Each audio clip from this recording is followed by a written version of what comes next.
Sit! Welcome to the Dynasty Nerds Fantasy Football Podcast, where we discuss Dynasty strategy, rankings, and all things NFL. So get ready to geek out on fantasy football with your host, Rich Dotson. And welcome to the Dynasty Nerds Fantasy Football Podcast. I'm your host, Rich Dotson, here with my fellow nerds, Matt O'Hara. Hey. And Garrett Price. How's it going? Oh, it's going swell. I'm a fresh plane right off of L.A. Got back late last night to watch my Browns in a tremendous game, but coming up short. I've been traveling across the country, little Minnesota, hang out with my boys Izzy and Hurley, little L.A. time to see some old friends, see some Browns football, and right back at it this week. Going to see Arizona come to town and go 5-1. Can't wait. Yeah. We'll see. 5-1. That's right. I'm still frustrated about that defensive pass interference call. Oh, worst call I've ever seen. Totally changed Worst the call game. I've ever seen. But, it is what it is. You can't complain. Life goes on. Oh, I can't. You just got to keep winning these football games. A lot to talk about this week. I don't want to sound like, like the refs did us like that, but what about the holding call, which was clearly the hands to the face when our offensive lineman was getting choked, not holding the that shit was defensive player. assault. No big deal. Just some big fourth down calls that didn't go our way. No big deal whatsoever. So, life goes on. We'll see. Yep. I was looking at Super Bowl tickets today just to see how much they were in SoFi, and, they're pretty pricey. They're really pricey this year. I would imagine. In California. SoFi Stadium, real nice. I went to Minnesota last week in U.S. Bank Stadium, and I got to say, I prefer U.S. Bank Stadium over SoFi, which is crazy. Like, it's prettier from the outside, and then the inside, SoFi's got that really cool scoreboard with all the TVs on it. Right. So, like, an hour before the game, you can watch actually the NFL games. So I got to catch like an hour of NFL games, but then they show the warm-ups. That was really cool, but like, it was a scoreboard, in the middle of the field. Like, I'm watching the game at the same time. I really liked Minnesota. So, but nice stadium. Can't wait to go back to see the Browns play there. Maybe. I don't know. I'm going to sell my house to do it because it ain't looking cheap. But know what? We have a lot to talk about this week because a ton of injuries as we enter week 6. We're almost halfway through the regular season here. We'll be talking rookies before we know it. This is, but as injuries come, it's a good mix here because this is where we're going to find out who are the pretenders and who are the contenders in your dynasty league. Because as we sit here and go into week 6, also week 6 starts to bring the bye week. So we have an influx of injuries and bye weeks, which is going to create a lot of trade-in activity from this point going forward. We're going to see teams start to make a push. They're going to need help. Help because one of their players go down, or help just because their players are on bye. Remember, this isn't redraft. You can't plan out bye weeks. There's a very good chance you can end up with all 3 of your starting receivers on bye in one single week. So where's that value at? Make sure you check out our YouTube channel. We'll be doing our sneaky starts there every week. Garrett's done the last 2. I did the first 2. I got some more coming out this week. But some of these injuries will bring some good trade opportunity too, and that's where we're going to get into it. With injuries, bring open doors for either selling or buying players. But before we get into all that, let me talk about our friends at Thrive. That's right. Come up and prop up on Thrive Fantasy this football season. Thrive Fantasy is a daily fantasy sports and esports app for player props. With Thrive, you can eliminate the countless hours of research and focus on the top-tier athletes that have the biggest impact on the game. Choose 10 out of the 20 available player props to build your lineup. Each prop is assigned a fantasy value for both the over and the under based on how likely it is to hit. Hit the most props and rack up the most points to win a share of the prize pool. And right now, new users who deposit $10 get one free $20 NFL ticket plus a free $20 NBA ticket. New users who deposit $100 get 2 free $20 NFL tickets and 1 free $20 NBA ticket. Plus, you get a 100% instant first deposit match up to $100. That is the best offer they have offered all year. Download Thrive Fantasy on the App Store or Play Store by visiting their website, thrivefantasy.com. Make sure you use that promo code NERDS to get all that sweet deal. It's free money, free entries. It's a fun way to play. Tons of prop bets, over, under, which players you like, which ones you don't. Check out their props today at thrivefantasy.com and use that promo code NERDS. So, guys, let's get into some of these injuries here. Right out the gate, super flex leagues here. We're talking about Russell Wilson, dislocated finger, needed surgery. They're calling it mallet finger. He's out probably 4 to 8 weeks. Honestly, when I looked into it a little bit, it's about a 6-week time frame, that little mallet thing, where he came. The mallet fingers when you can't even straighten out your fingers. It's just pretty dead. So when I say 6 to 8 weeks, we're probably looking at that outcome of 6 weeks. So for me, this is a situation where he's out for almost a regular rest of the season. Right. Geno Smith puts him in a position to succeed. Do you guys think Geno Smith could come in here in Superflex leagues, maybe help out a team per se with Tyler Lockett there and DK Metcalf, or is this going to really boost up Chris Carson's value? Like, where's the value here in Dynasty Fantasy Football with Russell Wilson going out for what may seem like the regular rest of the fantasy football season? I mean, I think it's obviously Geno Smith is going to be a usable commodity in Superflex, situations. I think he's going to be in that QB2 conversation.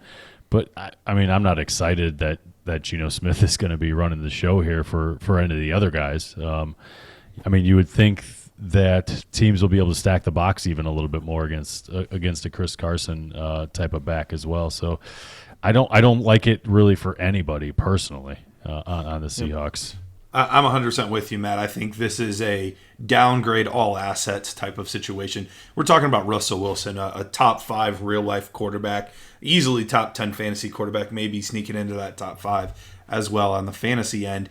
The entire offense is predicated around him. There's very few teams, the Ravens come to mind, but there's very few teams that rely on their quarterback as much as the Seattle Seahawks do to really orchestrate everything, and he is one of those types of players. So I don't think the running game will be better because of it necessarily. Yes, maybe a few more opportunities, but that'll be negated by less efficiency probably.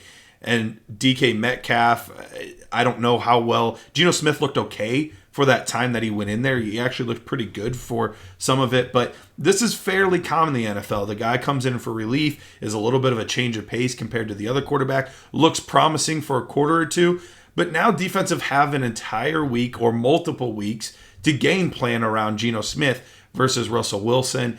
I think it's bad news all around. Now, I'm downgrading everyone to some extent, and maybe even a guy like Tyler Lockett more than most.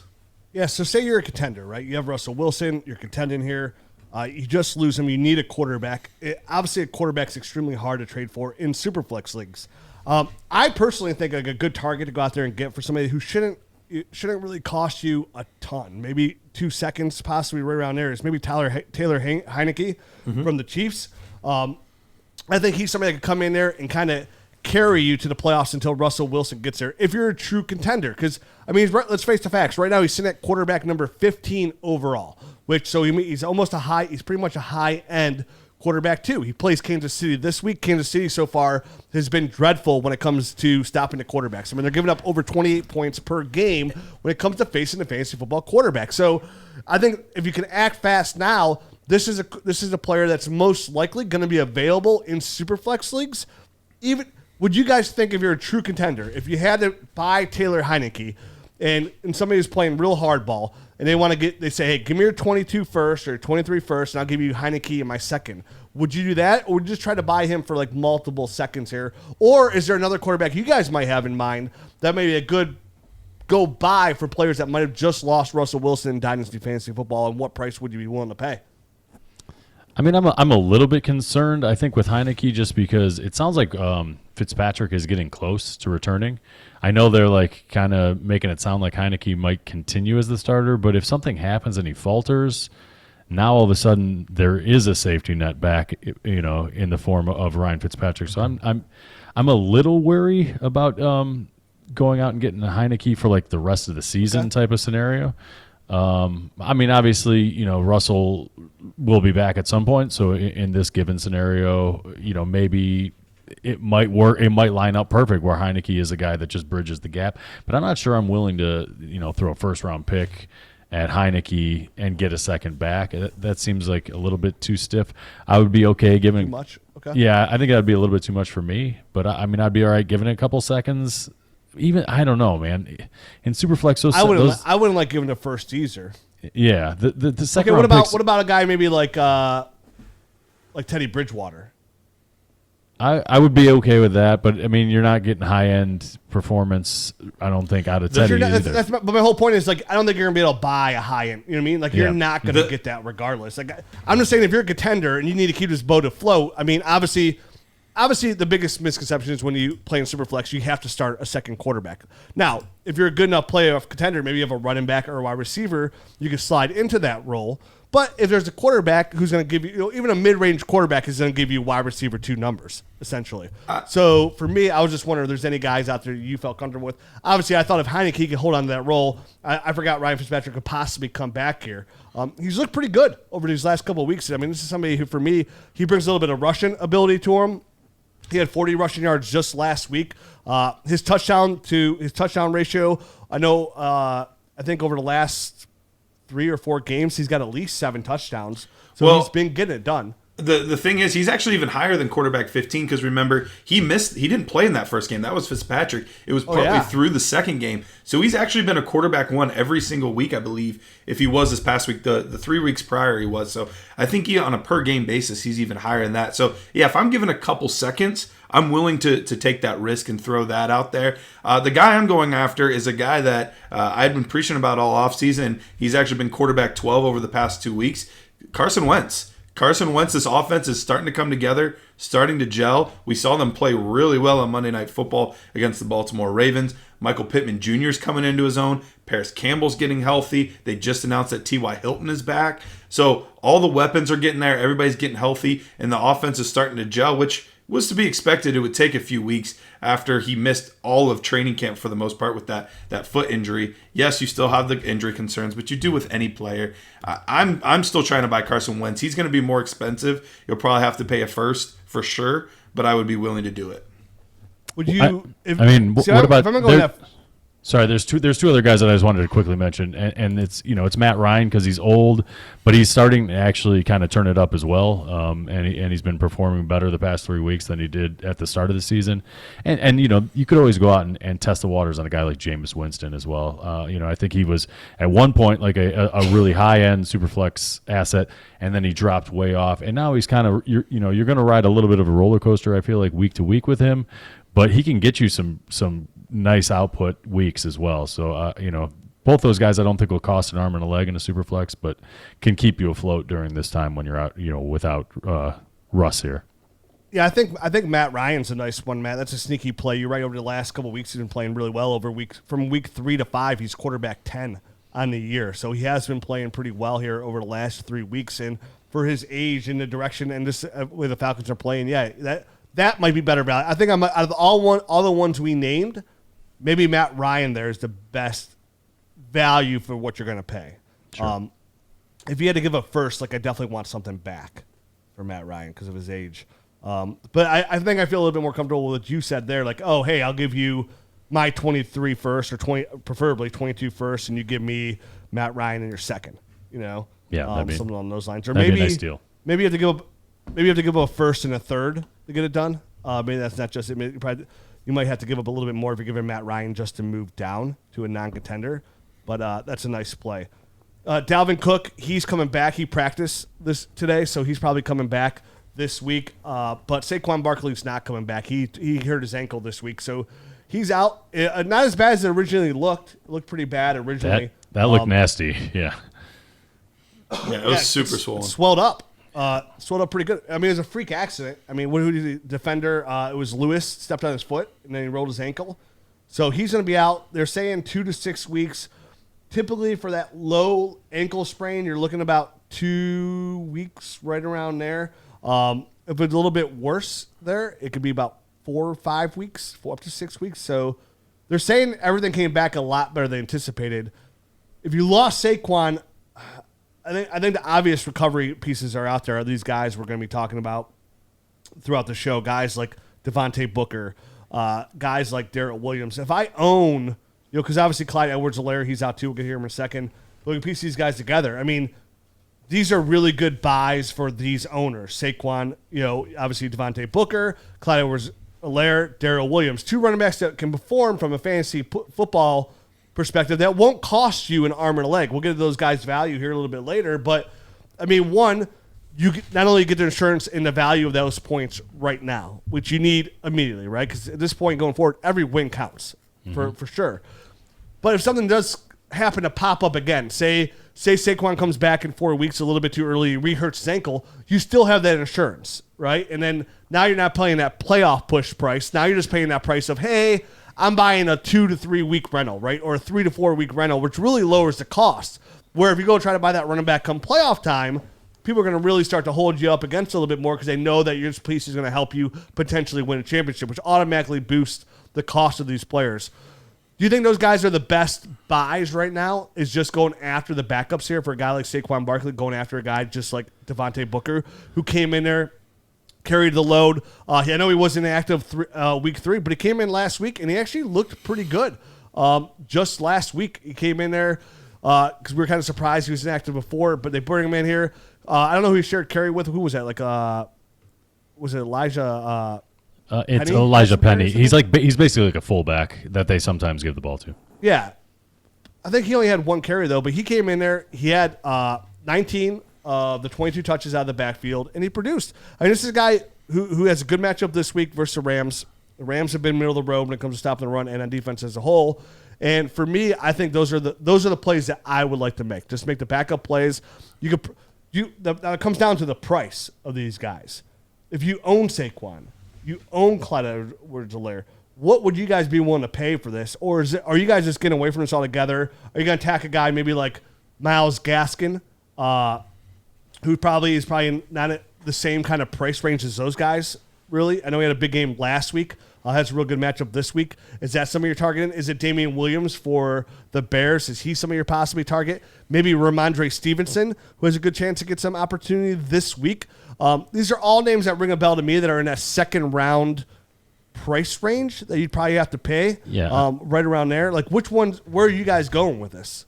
I mean, if it's me, I think we'll talk about it a little bit more on the Nerd Herd episode. If it's me, I'm going to go Devontae Booker for a direct backup to Saquon, and it's a safety net type of thing because, you're not going to use him at all. He's going to be just a spot holder on your bench basically when Saquon's healthy.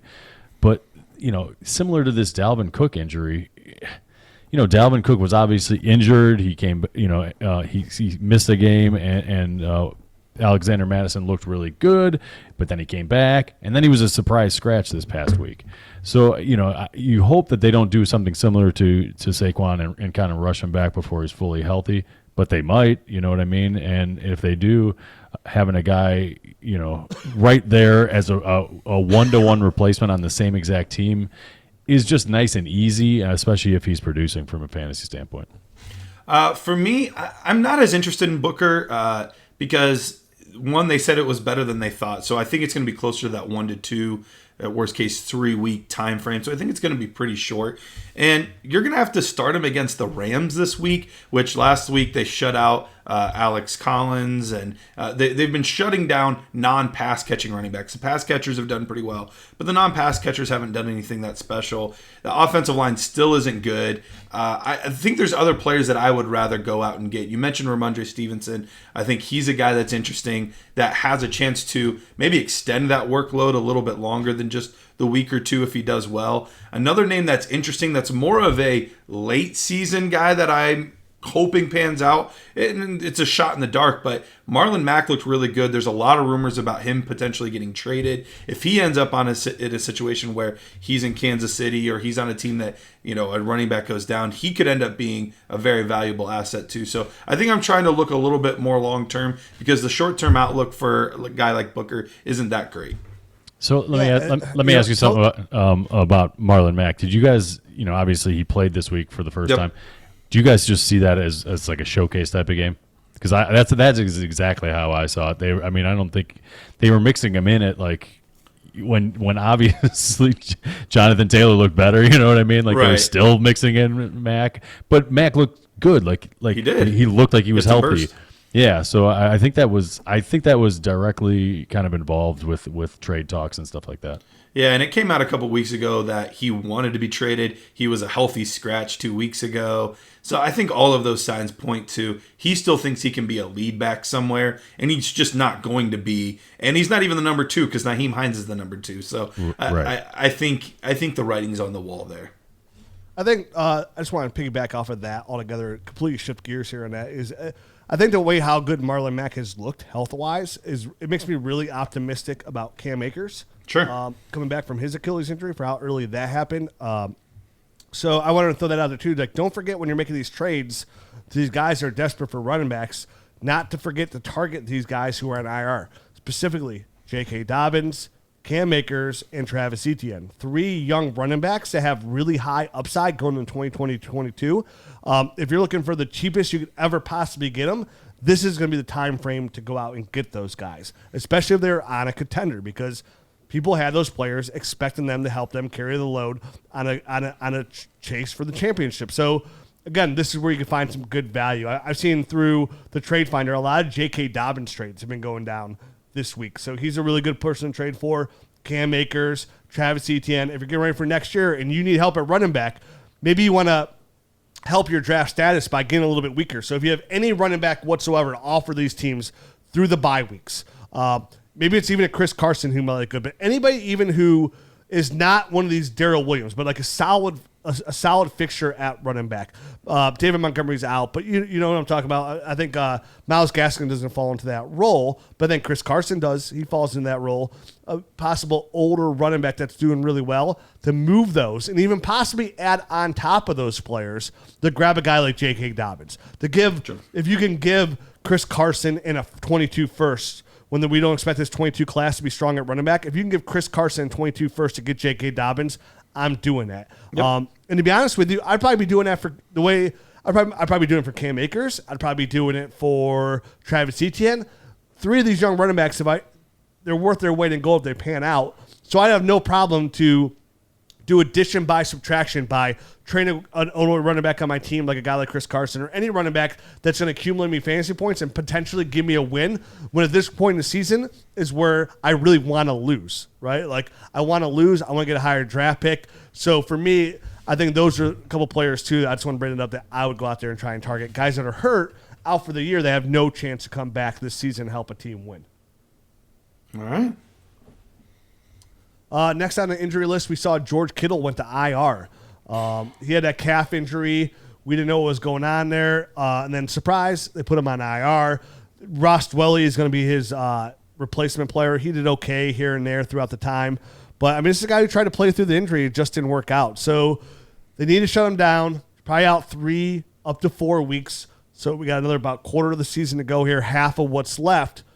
Do you think this opens a buy window for Kittle, who has just been playing okay at this point? And if so, are you still buying Kittle, who's only 27 years old?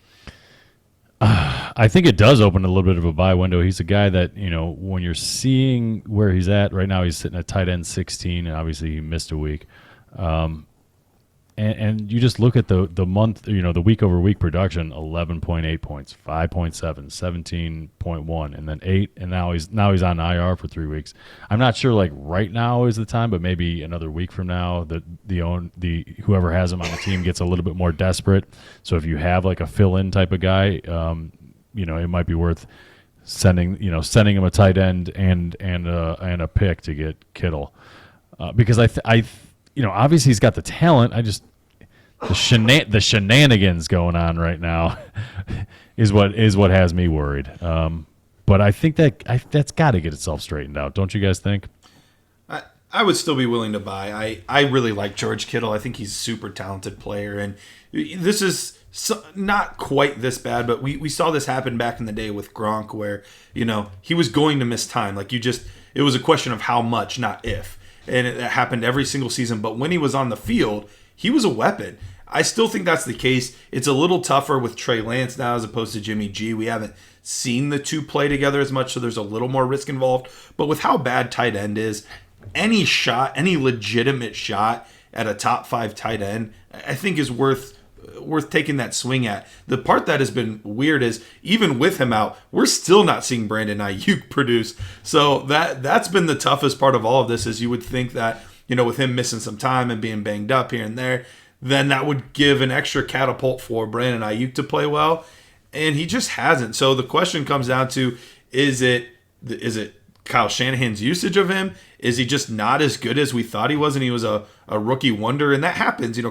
Calvin Benjamin was kind of that way. And, we've had different players that have just produced out of nowhere and then just fade away just as quickly. I don't know, but either way, I'm getting rid of Brandon Ayuk if I can. But chances are you probably have to hold him at this point. The team's talking bad about him. It's he's not progressing. They want him. It's not looking good. He's probably looking at a later year or Deebo Samuel injury to really rebound here. Going back to Kittle, would you guys think? So speaking about the opportunity of a top 5 tight end. Excuse me for my voice. I've been a lot of traveling here. There's 2 tight ends I want to mention here. When we said if you would trade for Kittle, both are top 5. One's averaging 14.8 points per game. One's averaging 14.4 points per game. Dawson Knox and Dalton Schultz. Currently your tight end 4 and your tight end 3 on the year. Knox is 3, Schultz is 4. Do you think those are good moves right now? Obviously, you didn't go into the season expecting them to be your tight ends here.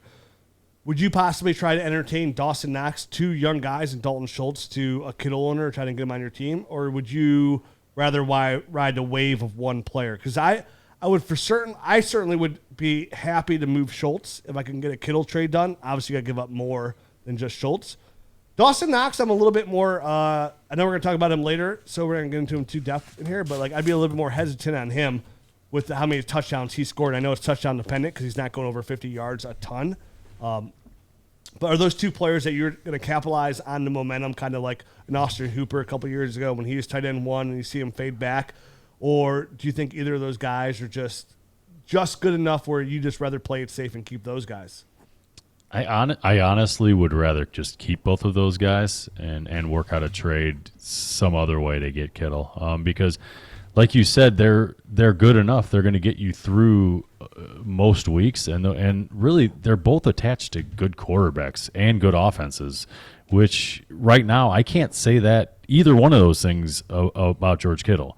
So it's very – I like both of their situations better right now, and probably going forward, obviously, for the next 3 weeks, but probably for almost the remainder of the regular season. I feel like they're going to be fairly consistent. I know, obviously, Knox, like you said, has been scoring a lot of touchdowns, and that's really bolstered where he's at. But this is the kind of guy we envisioned Dawson Knox to be a few years back. It was just he came into the league and had some growing pains and had some issues catching, and then in the offseason we hear about all the training he's been doing for hand-eye coordination type of stuff. And I feel like we're seeing the dividends now. And he's got a quarterback that's willing to throw it up all the time. He's got a little bit of a gunslinger type of mentality. So I like both those guys. So I would try to figure out something else for Kittle. I like Knox a ton too. You're right. I mean, everything screams about where he's coming from. I mean, he's coming into year 3, right? The typical breakout year for a tight end. He's 24 years old. Schultz is 25 years old. All the other receivers on that team are smaller in stature. Cole Beasley, Emmanuel Sanders, Stephon Diggs isn't small, but so that's why he's scoring a lot of touchdowns. He's the biggest red zone threat there. And again, mention those last 2 receivers, Emmanuel Sanders and Cole Beasley. Guys are well over 30 years old and most likely not to be on the team. So we could very easily seeing that Tyreek Hill, Travis Kelce pairing up with Josh Allen, where it's Stephon Diggs and Dawson Knox as a 1-2 weapon. And when you're looking for a high-end tight end, that's the play, right? That's who you're looking for, is target share. So Mark Andrews has always done so well, and I hate it because it's in L.A. I have no idea how it happened. Mark Andrews and Scott Fishbowl was my 4th overall pick. And somehow, guys, I have no idea how it happened until after the game because I was so busy in L.A. You sat Mark him? Andrews was on my bench this week. Oh, my gosh. I still won my game, but if I did not sit him, I would be in 15th overall place in Scott Fishbowl. I still won. I'm still undefeated, and my team's still good, and I was so pissed. I look at my wife, and I'm watching, I'm like, I left Mark Andrews on my bench. She's like, who's Mark Andrews? I'm like, he's my 4th overall pick. I was like, he plays tonight because we're going to go watch the Monday night game there in L.A., I was like, watch. He hasn't had a monster game this year, but he'll have a monster game tonight because somehow he's on my bench. He scored 49 points in Scott Fishbowl scoring format. So I sat there. I cursed under my breath because the Ravens came back with that sorry win, and now they're in first place in AFC North. And then, of course, Mark Andrews has the monster game with all his 2-point conversions. So, yeah, I mean, but again, he goes back to the point of like the guy who is heavily targeted. And that's what we're always looking for when it comes to the tight ends. Why Kyle Pitts' value went up. Well, and that is the one tricky part about Dawson Knox is he's actually done this on a crazy low target share. Only one game where he's had a decent amount of targets. He had 8 in week either 3 or 4 it was. But other than that, he's doing this on like 3 targets, 4 targets. So the sustainability of it seems pretty low. They could always get him more involved. That's definitely a possibility.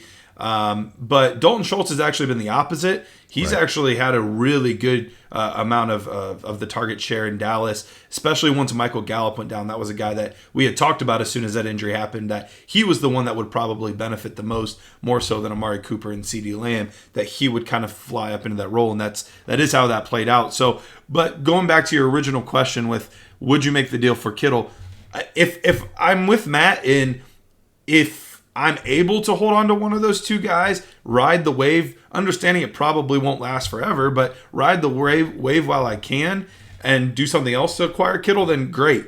But chances are that other team is going to want a tight end to fill in for George Kittle. So my guess is you are going to have to give up a guy like one of those 2, and I would be willing to do it if that came to that point. Okay. Well, while we're talking about that, I just had a trade offer come through. I'm going to accept this trade. Somebody just offered me a tight end premium Superflex League. Mike Williams, our guy, who we love. Yeah. Oh, yeah. For Brian Edwards, a 23 first and 23 third. I'm going to hit accept on that real quick, guys. Excuse me. Boom. Traded. Same league. Another trade just went through. Is Josh Jacobs for a 23 first and Devontae Booker. So there you go. Devontae Booker is going to be a hot commodity move this week. Absolutely. But I was also listening to Dawson Knox. Yeah, sure you were. Hey, I got Mike Williams. Do you think my nipples are hard over here for no reason? Come on. So, but yeah, I mean, I like Dawson Knox in Superflex tight end premium leagues. He has a chance to flirt with that top 7 range of. I mean, are we finally possibly going to get into a range here? We're going to see some really good young tight ends kind of take a step forward here. I know we got Kelsey, but some guys are taking a step back. Waller's taking a step back. Goddard's not doing what we want him to do. Gesicki's hanging around there, averaging 10 points per game. But anybody averaging over that 10 points per game, we're looking at guys like, I'm going to sweep out Njoku. Kittle's averaging over 10 points per game.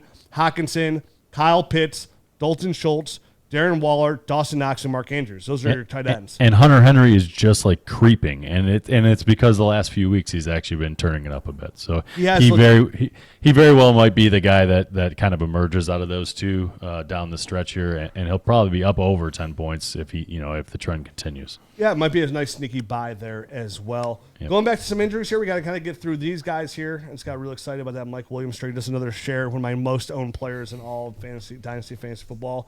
I also just traded for him. I saw. Yeah, you gave a 3 first for him and Josh Jacobs. Josh Jacobs, yeah, in a Superflex league. So I had a bunch of extra picks, no big deal. And I'm getting my guy. So yeah. Why you're getting not? young guys. You're getting Jacobs and you're getting Mike Williams. I mean, you basically have a first and a half for each player. I like that. Yep, absolutely. That's good value for me. We mentioned Clyde Edwards down 3 to 4 weeks with his MCL sprain. He's actually on IR. Juju Smith-Schuster out for the season with shoulder injury. What a colossal flop. We kind of talked about him in the offseason when he finished as wide receiver 16 overall. Like, this is a good time to sell Juju. Deontay Johnson's creeping up, which he has. He's emerged as easily the number 1 receiver there. Chase Claypool's look good. Big Ben's probably not coming back to Pittsburgh. Juju's certainly not coming back to Pittsburgh. He went back there for 1 big year to try and get a big contract, and now he's probably going to rely on another 1-year deal for right around that $7 million, $8 million price range here. If you own Juju, a guy who at the time, a couple of years ago, people were arguing was a top 5 Dynasty startup wide receiver after his big year. We were not all in on Juju. A lot of people try to rub it in their face when we said that we weren't, and he had that monster year. If you own Juju, are you looking for any avenue out right now, or are you just stuck with Juju?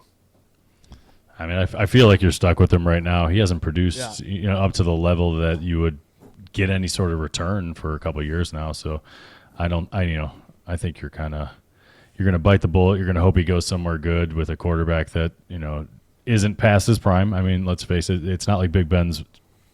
He's not terrible. He can get the job done week to week, but he's just not what he used to be. So The person that probably stands the most to gain from all of this, obviously James Washington steps up a little bit, but it's probably Najee Harris, and that's been the thing that's really helped him become. I think he's 3 or 4 overall. Yep.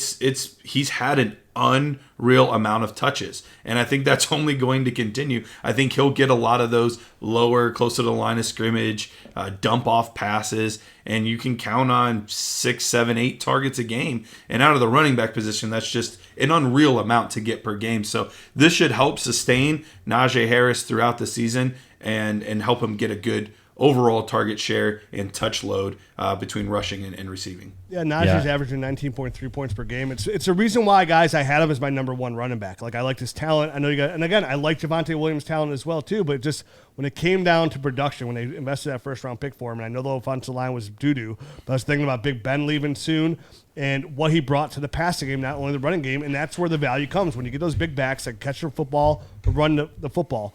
The only outlier there is Derrick Henry, right? He's the only outlier guy. I mean, they always come, right? Like Adrian Peterson was that outlier as well. Who was the other running back there in Chicago for a couple of years? That was consistently running back, one that had stone hands that couldn't catch anything. Went to Miami for a little bit. Oh my God. Jordan Howard. Like, you find those outlier guys that come through here, but I mean that's what Najee Harris is. I mean I expect him to be a top 12 fantasy football running back for the next 4 to 5 years. Yeah, and the difference for me is, and I know people have already, I've seen it on Twitter, people think I'm a hater and all that, and I don't mean to be a hater, I call it like I see it. I still don't think we've seen anything special out of Najee. I think he's been good, but it's just he touches the ball an unreal amount.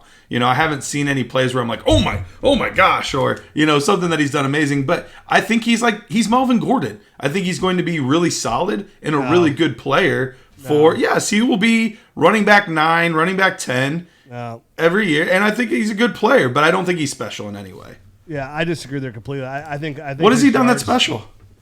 I think behind the offensive line for how much he's getting hit and touched behind the offensive line, but he hasn't run that well. So that part hasn't. He's getting slammed behind before he even gets to the line of scrimmage every time. I think he's made a couple nice cuts in there between the tackles. I think he's showing that he's a running back that can average over 4 yards per carry, where Melvin Gordon did not consistently do that. I just don't like that comp at all. I think Melvin Gordon was a product of production, but he never really averaged over 4 yards per carry. Product of production? Product of a system? Yeah, go ahead. A product of touches. Well, the amount of touches you get. I think that's what it's going to be for Najee too. Yeah, I disagree. I think he's a little bit more talented of a running back. I like his feet a little bit more, and again, his hands are where it's at. But that's fine. That's the case for most of these running backs, right? I mean, we love Alvin Kamara because of his hands and what he gets to do. DeAndre Swift when he brings in the passing game. That's where the money is. You know, Zeke. We were talking about Zeke as a player this offseason before. It's like he brings so much to the passing game, where it's only Alvin Kamara and I can't remember the running back were catching more footballs than Zeke. So. Yeah, I mean, we can sit here and say, well, that's why. But that's why for a lot of these players, right? That's why Austin Eckler. I mean, look at all these running backs at the top of the list besides Derrick Henry. Running back 1 overall, Derrick Henry. Running back 2, Austin Eckler. Running back 3, Najee Harris. Running back 4, Zeke. Running back 5 on the year, Kareem Hunt. Running back 6, Cordero Patterson. Running back 7, DeAndre Swift. What do all those running backs have in common? Aaron Jones is 8, but then you have Alvin Kamara at 9. These are all really good pass-catching running backs. That's where the juice is. These are the guys you want. So it's exactly what you want out of Najee Harris. Not saying Javonte can't do that or the other running backs can't do it, but you say that like it's a negative. I mean, are all these guys like yards per carry? What's Austin Eckler's yards per carry? You know what I think his pass catching is his best attribute. That from the college tape till now, I think that's absolutely his best attribute. My only thing is I like to try to bet on special players, not special workloads in Dynasty. If it's redraft, yes, give me the workload. But long term, I would rather bet on players that I think are special versus good players. That's the where I'm parsing it. A special player. Saquon Barkley's a special running back, right? He's been banged up, but where's his value? All his value comes from right now because of that team and the pass catching ability. That's where all his value is. I mean, there's not a lot of running backs out there that we love the special talent that's just coming from the running. It's Derrick Henry. How many of the running backs are we naming out there right now that are like, oh, there's a special talent? I feel like you're arguing something I'm not arguing with you. I agree. His pass catching is awesome. No, we're here to argue. Okay? You're incorrect. I agree with you. His pass catching is his best thing. I don't like your tone when you talk about Najee. Okay, I just don't like your tone. It's just, to me, he's one of those special fancy running backs that breaks. We talk about hashtag 2 to 3 year window. He's a hashtag 4 to 5 year window kind of running back. I think he's got the size to stay healthy as well. So to me, I think Najee Harris right now, you can consider him a premier Dynasty fantasy football running back. You should go in the top 2 rounds of a Dynasty startup. Okay, yeah. I would take him in top 2 rounds too. Oh, so now you want to agree with me? Yeah. See, we just like Javante's long-term outlook more. I do still like Javante's outlook more. That's it. I mean, I still think after this again, Javante, whatever. I think after 5 years from now, from the moment they both become starters, Najee Harris will still outproduce Javante Williams in fantasy football production, mostly because of his pass catching abilities. He's really good there. We will see.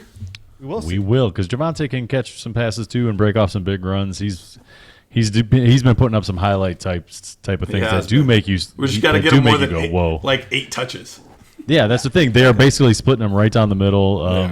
Whereas I'm going to be talking about him later on today. We're talking again soon. So whereas Najee Harris is almost getting 90% of the snaps. So I mean, they're not doing any sort of. I wish it was 100. So it almost was like 2 weeks ago. It was. It was week 1.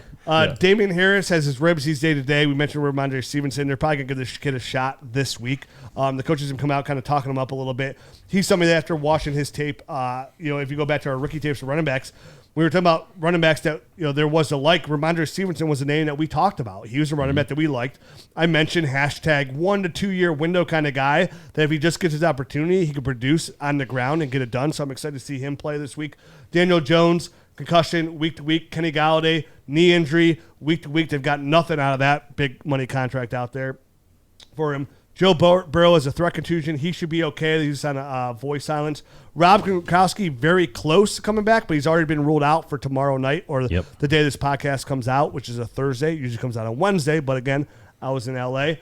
Max Williams, if you had Max Williams, your teams probably wasn't doing too good anyway. I do want to say something on that. With Max Williams out, they don't have a lot of other tight ends there. So I think a team that already runs a lot of heavy wide receiver sets are only going to run even heavier wide receiver sets. I mean, it's going to be 3 and 4 wide receivers almost every time. I think that's really good news for not necessarily DeAndre Hopkins because he's always out there anyway, but Rondale Moore and Christian Kirk, those 2 guys, I think that's really good news for them. What's really good about Rondale, too, is Chase Edmonds is banged up. Like last week, he got 3 carries out of the backfield. So that's kind of encouraging, that they're going to utilize him like that. Absolutely. I was going to say Chase Edmonds is a guy that could get some more carries or get some more touches in the passing game as well. So, but did you guys see that injury by Max Williams? Yeah, it was nasty. It did not look good. The knee was bending sideways. It never looked good. And he was a guy, I believe, already came off like microfracture knee surgery, if my memory serves me, like his rookie year or something like that. Might have. I'd have to look. He was a second-round pick, and he went down. He couldn't come back from it. I mean, it was one of those players that had to, kind of like Jake Buck coming out of Michigan, real high prospect, double knee injury, and you couldn't come back from it. And to say these injuries, you never know. Some players can come back, and some people just can't come back from it. And it's a bummer because let's wrap these guys up real quick. It took him a long time to get back, and he was finally producing again. Max Williams, sorry. Yeah, go ahead. A freak injury. Yep. Quentin Cephas, he's out for the year with a broken collarbone, and then Curtis Samuel, he's out again with that groin injury week to week. Just somebody who super talented. It's just, and he's somebody I've talked about over the last couple of years as a great dynasty buy, but I mean, right now he's at the bottom of your roster. You just can't stay healthy. He might just be one of those players. On Cephas, real quick, Amon-Ra St. Brown has really increased his target share the past few weeks. His production has gone up the past few weeks. He might be a type of guy that you would consider flexing this week as he's really gotten the eye of Jared Goff. We're going to talk now about PredictionStrike.com. They've been advertising with us for a while, and they're a perfect hand-in-glove fit for what we do here at Dynasty Nerds. We're always talking about those under-the-radar guys. I just mentioned a guy like Amon-Ra St. Brown that could really escalate his stock, escalate his value. You can go over to PredictionStrike.com, look at some of those guys, and they have this incredible app, so you can use the website, you can use the app for iOS. Best of all, sign up now with promo code DYNASTY, and you receive a free share of any player with your first deposit of $20 or more. That's any player you want to get. You're like, hey, I really like Justin Herbert. I think he's going to only get better somehow. But go get him. All right? That's promo code Dynasty to receive a free share with your first deposit of $20 or more at PredictionStrike.com. We're going to talk about Justin Herbert in a minute. I can't wait to get in this because it's a really good debate. Garrett put a couple of topics here to talk about the end of the show. I like all of them. One of those topics you had in here, Garrett, was Dawson Knox. I feel like we kind of talked about him. We did. We ended up talking about him with George Kittle. So yeah, I don't think we have to go too much more into him. What was the next one you had on that list? Yeah, Kadarius Toney. Kadarius Toney went from nothing, tiny bit. Oh my gosh. This past week, 13 targets, 10 receptions, 189 yards, and 18 different clips on YouTube of him breaking people. How do we feel? Don't forget to mention that he got ejected from the game also. And ejected for punching somebody at the end of the game. What the 5 fingers say to the face? Where are we at on Kadarius Toney? I know we had some... we didn't love him. We didn't hate him in our rookie prospects. We were kind of lukewarm on him. Where are we at today with Kadarius Toney? I think I had him slightly higher than you guys did. I think I had him at like the back end of my first round. But I think we're seeing exactly what we saw on the college tape. The guy has got ridiculous quickness and can get separation in a hiccup. You know what I mean? So agility, man. He's got crazy burst, crazy lateral agility. If he, you know, how I felt was if he can learn to run a route and kind of harness that skill and kind of natural ability, then he could be hugely dangerous. And we're seeing it now. I mean, guys are taking horrible angles. This is the guy. This is the kind of stuff you see when people try to catch Tyreek Hill. Do you know what I mean? Like he's on a different level as far as burst and speed. I don't know that his long speed is anywhere near Tyreek Hill's because I don't think anyone's is, but from a short area quickness, from a short area burst, people are just taking crappy angles on this guy, and he's beating them to the spot. You know what I mean? So he's getting to the open field and he's breaking big plays. So I think he's finally realizing, you know, his college potential from what we saw on tape. Basically, his highest upside in one game. It's a small sample size. Can it continue? I mean, with you know the lack of, I guess, any big name guys around him, because I mean Kenny Galladay's not really doing. Sterling Shepard's always kind of been a nice number 2 or number 3 type of wide receiver. I think it can continue. I think this is why they drafted him. Let me ask this question, because overall I do think I'm with you. But are we concerned that it took Kenny Galladay, Sterling Shepard, Darius Slayton, and Saquon Barkley all to be hurt for this to finally happen? Because before this, he just wasn't even seeing the field. Now, that could have been, you know, we saw kind of maybe some of the immaturity issues there at the end of the game, and some of the, you know, the between the years stuff of just making good decisions. And, you know, we never know how guys are going to react to the NFL game and all of those kinds of things. Is it him as a player? Is it him as an individual? Like, is that a concern at all? Absolutely, 100%. I mean, the fact that they spent a first-round draft pick on him and it took him, you know, till Game 5 to kind of dig his way out of the doghouse, and it also took a bunch of injuries for him to get his opportunity. I think you definitely have to take that into account. But now we've seen what he can do on a football field in the NFL with other world-class type of athletes. I'm guessing, you know, as long as he can keep his head on straight. It sounded like he was very, you know, apologetic about the ejection, and very kind of forthcoming about his apology to like everybody. It did. So I think he got his opportunity. They saw what he can do, and I think it's going to be harder to put the genie back in the bottle, I guess is the way you want to put it. What about you, Rich? I'm encouraged. I'll start there. Not a player I overly love there. Like Matt said, I was really worried about his route running, but his route running looked pretty good this past Sunday. His lateral agility and his bursts, like Matt said, looked absolutely dynamic. But you mentioned a lot of things. I mean, Sterling Shepard's coming back this week, so that's going to show a little bit. They paid Kenny Galladay $17 million a year. That's going to kind of show us where it. And then no Saquon Barkley. You know, they lose Saquon Barkley. They don't have Kenny Galladay. They don't have Sterling Shepard. So this is their first round pick, and he was heavily targeted. You know, I mean, we talk about Najee Harris, his workload. The same thing can be said about a wide receiver, right, where it translates that way as well. And I mean, Devontae Adams, right, seeing over 50% of a team's target share. Guys like DeAndre Hopkins going forever, over 50% of a target share. Now, they are talented players, yes, but it helps them become elite wide receiver ones year in and year out because carries equal fantasy points, targets equal fantasy points, and Kadarius Toney is heavily loaded there. So I am worried about how is it going to look and how is it going to translate when you bring Saquon back, and then you have Sterling Shepard on the field this week, and then Kenny Galladay comes back. Where all these pieces fit in together with Kadarius Toney with the offensive line, but it's encouraging. I will say that. I'm very encouraged about a player that I was a little bit more down on. And mostly it really comes down to he has the draft pedigree for sure, which is always it's always a bump. But I was just really encouraged by his route running. If you really want to, that was really it. So if he can give him a position to get out from that Kenny Galladay contract at some point, then we have Daniel Jones can get together and the offensive line gets better and Saquon gets back to where it is. I mean, you may have yourself a high-end wide receiver 2 with occasional wide receiver 1 finishes throughout the year because he looked absolutely dynamic. World-class speed. The guy can break your ankles in a second. So very encouraged on Kadarius Toney. I'm not going to go ahead and start jumping up and down and declaring anything. I want to see how this starts to slowly keep progressing as other players get mixed into the fold.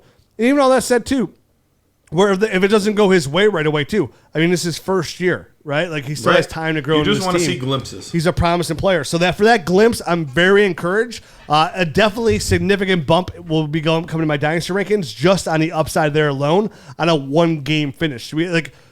Again, opportunity comes. You have to seize the opportunity and produce. Not every player does that. He did it. So that's all you can ask for him. It doesn't matter that everybody else was hurt. It didn't matter that the running back was out and they had nobody else to go to but him. If that situation comes up and then you don't produce, that's a major red flag, right? This is very encouraging for Kadarius Toney. So, I'm liking what I see. We know Urban Meyer is a great college coach. How nervous are we that we're going to have Kadarius Toney enter the transfer portal and then, head over to Jacksonville? I think that's what Herb's trying to do.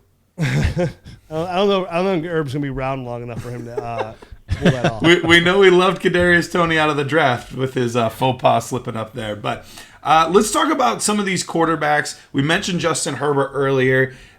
2 of these 3 players played absolutely fantastic this week. They're also incredibly young as well. It was always just kind of a foregone conclusion. Patrick Mahomes is QB1.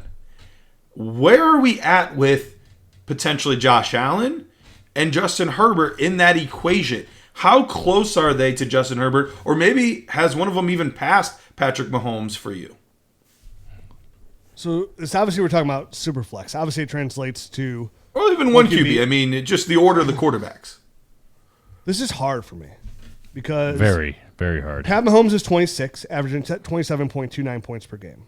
Josh Allen's 25, averaging 25.92 points per game. And then you have Justin Herbert, who's 23, averaging 25.21 points per game. So, to me, what it really comes down to is Pat Mahomes is still my number 1, right? He's still my number 1. He's dynamic. He's got Tyreek Hill. He's got Travis Kelce. He's making Mecole Hardman look good. I'm sure they're going to get another weapon here soon. It comes down to who's my number 2 overall quarterback. And, again, we're splitting hairs here, but it's tough because Josh Allen has been such an outlier when it comes to breaking the mold for his accuracy coming out of Wyoming. But when I watch Justin Herbert, I'm seeing a very special player. A very special player at the age of 23 years old. And I know Josh Allen's only 25 and he brings that leg mobility, but they only get you so far, the leg. Now, Josh Allen's arm looks dynamic too. So I can't push it back there. So I'm torn between the two. If I was on the clock right now, though, and I was in a legit draft in a Superflex league, and I had the 1-2 pick, it'd be really, really hard for me to pass up Justin Herbert. Just because if I'm looking at a tiebreaker between the two, right? Their points per game is pretty close. Why not just take the 2 years? You know what I mean? Why not get the 2 years? This kid's going to get I know Josh Allen got his extension. Herbert's going to get an extension, be the highest paid player of all time at one point. There's nothing I haven't seen coming off of what he did last year and what I've seen from Justin Herbert, because I have a lot of Justin Herbert shares, so I pay very close attention to him. Sure. He was our number 3 overall player coming out last year. And we said, we always put these players in place like Daniel Jones. And this is why you take these quarterbacks at 3 and you pass on no matter how enticing those other guys looked, the Jerry Judys and all the running backs that we loved last year. And we're like, no, you got to take Justin Herbert. Like, you have to. Because this is the potential outcome that could come live. The number 2 overall player in a Superflex league. You just can't pass that up. I mean, hell, if he was quarterback 12, it'd be fine there. But to me, when I watch Justin Herbert play, I see a very elite quarterback making fantastic decisions with a good arm, week in, week out, at 23 years old. He's so far ahead of some of these other quarterbacks that we've seen come out and slowly progress. I mean, he's been doing it literally since day one. I would have to say today, Justin Herbert's my number 2 overall Dynasty Superflex quarterback. And we're splitting hairs, right? Like, there's no right or wrong between Josh Allen. Kyler Murray looks great as well, and he's got the rushing ability. Dak but if I had to rank him, good, yeah. Dak Prescott's really good. Still not that old. But if I'm doing a Superflex tight end premium, I had the first overall pick. I'm taking Pat Mahomes. I got a second overall pick. I'm taking Justin Herbert. If I got a third pick, I'm taking Josh Allen. The fourth pick is where it starts to come, hey, am I taking Dak Prescott? Am I taking Kyler Murray here? But, even Lamar Jackson, his arms look significantly better this year. His running game's dynamic. He's still there, quarterback 3 on the year. But I'm currently going to go Pat Mahomes, Justin Herbert, Josh Allen. What say you, friends? I mean, I'm definitely with you that Pat Mahomes is still the number 1. I just like you. They're almost indistinguishable. They're really hard to figure out and kind of separate the two. And if you're, gun to my head, I think I would go Justin Herbert as well. And I think it's because you get 2 extra years. He did it. He's just that. He's that dynamic. And I think the weapons around him are just a tinge better than the ones there in Buffalo. So, I mean, I was literally like racking my brain trying to think of what really separates these two. And it's not like one of them is significantly more athletic. One of them has a significantly better arm and like is more accurate. There isn't much that really separates these two. But Justin Herbert's a little bit younger. Justin Herbert probably has one of my favorite wide receivers to throw. So I'm going to lean towards that for me. And that way I can stack them with my favorite wide receiver and have a nice day. It's a good it's a significant tiebreaker, 2 years, 25 and 23. I mean, 2 years it's not like it's a year, it's like 2 years if you somehow get 2 extra years, and then with Josh's running ability at the goal line, it does increase his chances of get hurt. When you run the goal line, it increases much higher chance because the boxes are stacked. It's much smaller space to get hurt. So that's my tiebreaker. Garrett, what do you think? It's weird, but we're going to be 3 for 3. I'm actually going Justin Herbert as well, but there's two main reasons, and one of them is because Justin Herbert gets to play on the West Coast. He's playing in LA. He's playing in I'm trying to think of all the teams out there. The Arizona can't. No, that's the NFC. But he's playing Las Vegas. He's playing Kansas City. Yeah. So he's playing. Denver's a little bit tougher weather-wise, but end of the season, Josh Allen's having to play in Buffalo. He's having to play in New York. He's having to play in New England. Those are going to be much more difficult weather games, and you never know in the playoffs when you're going to get that total blizzard and just the game sucks for all that, because you're playing a lot of your division games towards the end of the season. It's tiny. Normally I would not be as picky about something like that, but when they're that close, those are the little things that I do think about and honestly, it's a much tougher division too. Right now, Miami's not a very good football team. The New York Jets are not a very good football team. So that's helps bring me back the other way a little bit with Josh Allen. So I wrestle back and forth in my mind because those are the little bit of tiebreakers. But still, I think there's going to be a lot of high-flying games against Kansas City. I still think there's going to be a lot of high-flying games against the Raiders and Denver. And so there's enough there that it still helps me to lean slightly to Justin Herbert, but it's close. And you can pick either one, and I'm not going to be mad at you. All right. Last but not least, we went from Zeke being absolutely dead. Everybody didn't want him in the offseason. First week or two seemed justified. He didn't have a very good output. And then these past 3 weeks, he's been an absolute monster. Right now, if you are a contender, and you need a running back, which chances are you do with all the injuries to guys. Dalvin and Mixon are both banged up right now. Montgomery's out. CEH is out. Barkley's out. Like, Christian McCaffrey's just coming back. Like, you probably need a running back. What are you willing to pay as a contender right now to get Zeke on your team? Or are you going after him? Maybe you're not going after him. But assuming you're a contender, assuming you'd be going after him, what are you willing to pay to get Zeke on your team? Yeah, I bought the dip for me heavily. I did. Yep. I don't go back and forth on Twitter too much arguing, but I had that dude from Roto World, that Josh dude, trying talking crap. Like, oh, you bought Zeke, wouldn't overpay. That's not a good way to promote your site. Wasn't that trade Zeke and Justin Herbert? Yeah, for me, I bought him. I gave up a first, and I can't remember if I gave up something else too. But to me, the time to buy was a dip. I think you might still be able to buy now, but you're paying 2 firsts for Zeke. I think that's the At price. least. Yeah. You're paying 2 firsts for him. Would you do that on a contender?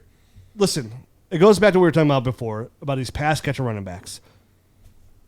Between Alvin Kamara and I always forget the third guy. I always forget the third guy who's in that over the last couple of years. CMC and Austin Eckler. It was Austin Eckler and Alvin Kamara. CMC didn't play last year. So over the last 2 years, nobody's caught more footballs than Zeke Elliott. Like, he's an elite pass catching running back. He's essentially like Kareem Hunt, who gets all the carries, right? Like, if Nick Chubb wasn't here, Kareem Hunt would arguably potentially be running back 1 overall. Same could be said if Hunt wasn't there and it was just Chubb. Yeah, I mean, I think Kareem's a little bit more dynamic in the passing game. Let me put it that way. Sure. But yeah, Chubb could be too. But Zeke is not only a talented runner, but he's a very talented pass catcher.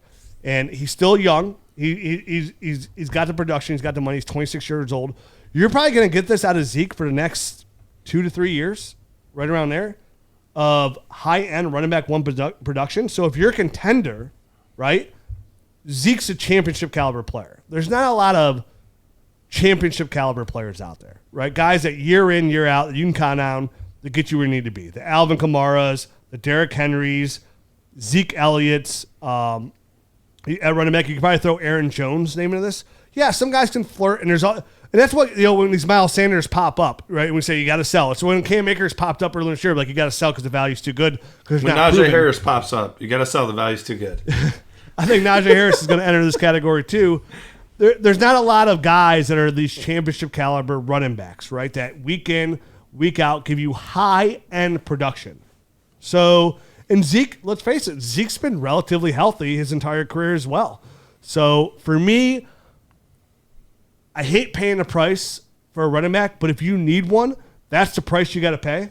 And if I'm a championship contender, I think anybody that comes with that price tag, any running back below Zeke is coming that price tag, right? Like Joe Mixon's probably coming that price tag.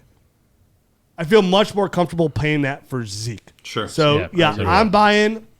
I think we talked about in the show before, right? About that Zeke Elliott dip where we had him as a seller. We're like, wow, this has come full circle. Zeke's 100% a buy. Correct. You probably get Zeke for a first plus right now. And because I remember my trade, I actually traded David Montgomery, a first, and maybe another first, but I think I traded 2 firsts in David Montgomery, and I got Justin Herbert and Zeke in a 1 QB league. I feel damn good about that trade. Damn good about that trade.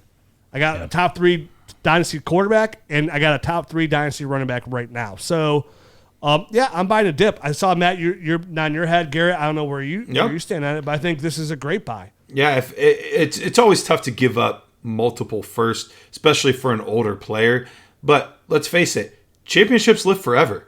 If you have to rebuild, you have to rebuild afterward. But championships live forever. He's the guy that can absolutely get you to that point. And your pick, assuming you're trading one of those picks is your pick, that means it's going to be 10, 11, 12. That's not going to be a high pick. This is not a class I love. And so I don't think there's going to be a ton of amazing players at the end of the first round. So you're probably not missing out on anything huge there anyway.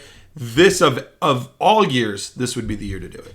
Yeah, absolutely love it. And you got to think too, to piggyback on that, with the strategy in this is, say you go with 22 first and 23 first to a team that has Zeke, but obviously this team is not a contender, right? Because the only team that's going to trade Zeke is not a contender. Right. You do that, there's I would even go more, honestly. I'd probably throw a 22-second on top of there as well to get him. You might have to throw a little bit more on top of those 2 firsts to get Zeke, but I would be willing to do that because, one, like you said, Garrett, they're going to be late first. But there's retention value. There's regained value here with Zeke. Just because you gave those first, at any point, if your team goes awry, you could probably flip. Say next year your team goes awry and you have to deal with a couple injuries. You could probably flip Zeke right back for 2 more firsts in 23 and 24, which are going to be strong in classes in 22 anyways. If you ride him out for those 2 firsts altogether and you can win 2 championships, I think with the next 2 to 3 years of using Zeke, I think you can get to equal production and then sell him for almost equal cost. I think there's still a window to get out from Zeke at some point, not now, and maybe a couple of years down the road, where you could probably get some of that retention, that same value back. And then even in worst case, at some point, you just trade Zeke for 1 first, right? Like he's a little bit older, you're going to get a first out of him, but he's still producing a high level. That means you only gave up a first-round pick for Zeke. Right? And then you can try and get a little bit higher in the draft. So I think what's good about a player like him is not only do you give him, I think there's a lot of – it's like I knew a teacher once, and in the summers, they would buy an RV. Him and his wife were teachers. They would buy an RV in the summer, and they would travel with their family the entire summer. And then at the end of the summer, they would sell the RV. And they never once sold the RV for less than they bought it. They would literally try and sell it for exactly what they bought it. He said 1 year they actually made money on it. So that's the kind of like comparison I want to use is like you can buy Zeke, ride him around all summer long and see the world. And then when you're done and your vacation's over, you can sell him and almost just pretty much get your money back. I think he's a fantastic buy. Love it. Love it. Love it. Love it. That's all we got, man. All right. That was it for this week. Hopefully we get through this next week without any injuries. But again, even if you're in the middle of your dynasty league and you think you have a chance to win it, and there's some players out there, people are up, it's going to get hot and heavy in the trade season starting now. I'm seeing a ton of trades. I'm in 20 dynasty leagues go through. I literally just made one on the air for Mike Williams. This is where people are going to really start to realize that they're out of it, right? The bye weeks are hitting, the injuries are hitting. People are coming to the realization, maybe they start off hot, like, hey, God, man, I'm in 7th place right now, but I can't win this. I got to start selling some of this. I got to move back in the draft. My team kind of not going to win, right? There's windows here to buy. And equally, like I said in the beginning of the show, with buying windows, there's got to be sellers. It's a good time to sell. If your team's middle of the road, it's in the bottom, there's no place worse than being stuck in the middle. Now's the time to actually gain value. When it comes to Dynasty Fantasy Football for draft capital, this is it. Because after the season, it's super expensive and impossible to get. If you ever want to get a piece of that 23 class, or even 22, which would probably be stronger than most people think, this is the time. Over these next 3 to 5 weeks, there's going to be some really good opportunities for you to get some really good value on both ends. So make sure you take care of that, because that's the key to win Dynasty Fantasy Football championships, is you got to make moves, and you got to act quickly, because you can't fall behind too far. Yep. Because if you stay stagnant and you don't make any moves, you're going to get passed up. We say it forever. And like Garrett said before, championships live forever. Don't be afraid to go all in. Don't be afraid to go in there and pay those 2 firsts like we said for Zeke. Worry about the return and the costs later. Injuries open doors. There's a team that's in first place, maybe just suffered a couple injuries. They're going to go down. They're going to miss out. They had Russell Wilson. Opens the door. It's another sliver of chance to win this ship. We all play to win. Analytics, notes, long-term value, building for the future. That's all great. But we play this game for one reason and one reason only, and that's to win championships. Because like Garrett said, they live on forever. And that's what we preach here, and that's what we always try to go for. We always try to focus on how to help you win. And sometimes winning, it's rebuilding. And these windows to sell, the Green Draft Catalog will put you in position to get those Justin Herberts and get Antonio Gibsons on your team, to get those Najee Harrises, and then make moves for guys like James Robinson or Austin Eckler's. So remember, the reason we play, it gets lost a lot throughout Twitter, it gets lost a lot through all articles, is a lot of people want to get value. Well, you know what the best value is? Holding that trophy above your head at the end of the year and being a champion. That's the best value in Dynasty Fantasy Football. Go out and get it. And if somebody says you overpaid, you never overpay too much for a ship. I mean, you can. I mean, you can definitely overpay. I say you never, but you can. Never except for that one time. But even if you have to rebuild, even if you rebuild for 4 years because of it, If you got that one ship, I promise you it's worth it. Because at one point, almost everybody's got to rebuild anyways. It's all the fun's going to run out. Your team's going to get old. You can make the right trades. You're going to get there.